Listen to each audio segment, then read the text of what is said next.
તો વેરાવળ પાટણમાં નગરપાલિકા પર ગંભીર આક્ષેપ લગાવવામાં આવ્યા છે।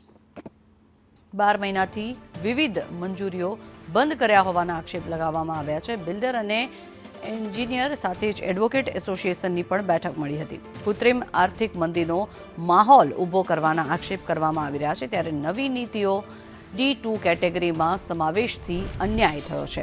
આ સ્થિતિએ વિસ્તારમાં કૃત્રિમ આર્થિક મંદી સર્જવામાં આવી છે અને બાંધકામ અને મજૂરીના અભાવે બેંક લોન પણ અટકી ગઈ છે। જોકે અંદાજે 500 કરોડના વ્યવહારો અટવાઈ જતા ભારે હાલાકીનો સામનો કરવાનો વારો આવ્યો છે અને સમસ્યાના નિરાકરણ માટે જન આંદોલનની ચીમકી પણ ઉચ્ચારી છે। 400 નકશાની આસપાસ ઓનલાઈન પાસ થયેલા છે। ઓનલાઈન પાસ થઈ અને નગરપાલિકાના ઓડીપીએસમાં આવેલા છે, પરંતુ ત્યાં કોઈ નિકાલ થયેલું નથી। તે દરમિયાન 28/4 આ સુડા જાહેર થતા નગરપાલિકાએ કહી દીધું છે કે અમારા હાથમાં સત્તા નથી, સુડા પાસે છે। હવે સુડા પાસે કોઈ મહેકમ આવેલ નથી અને હાલમાં 2/6/2025ના રોજ સુડા સરકાર દ્વારા સુડાને ઓફલાઈન મંજૂરી આપવાનું જણાવેલ છે, જે ફક્ત ડીપી અને ટીપી એરિયા પૂરતું જ આવેલ છે। આ છેલ્લા 3/2/2024ના સરકારશ્રીના પરિપત્રથી 14 થી 15 મહિના આશરે થઈ ગયા છે।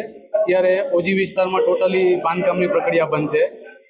સરકારશ્રી દ્વારા ગૃડા એક્ટ 2022 હસ્તક બહાર પાડેલ ઇમ્પેક્ટ ફી હસ્તક ફી ભરીને મંજૂરી પ્રક્રિયા એ પણ ટોટલ બંધ છે। તેના અમે અરજી કરેલ અંદાજે 200 ફાઇલ ઓનલાઈન હશે અને 150 ફાઇલ ઓફલાઈન હશે, તે પણ અત્યારે એમની એમ પોઝિશનમાં છે। વેરાવળ પાટણ સંયુક્ત નગરપાલિકા અંતર્ગત આવતો આખો વિસ્તાર, એમાં વેરાવળ પાટણ સોમનાથ વગેરે વિસ્તારની અંદર છેલ્લા 12 થી 14 મહિના 15 મહિનાથી તમામ પ્રકારની મંજૂરી પ્રક્રિયાઓ બંધ છે।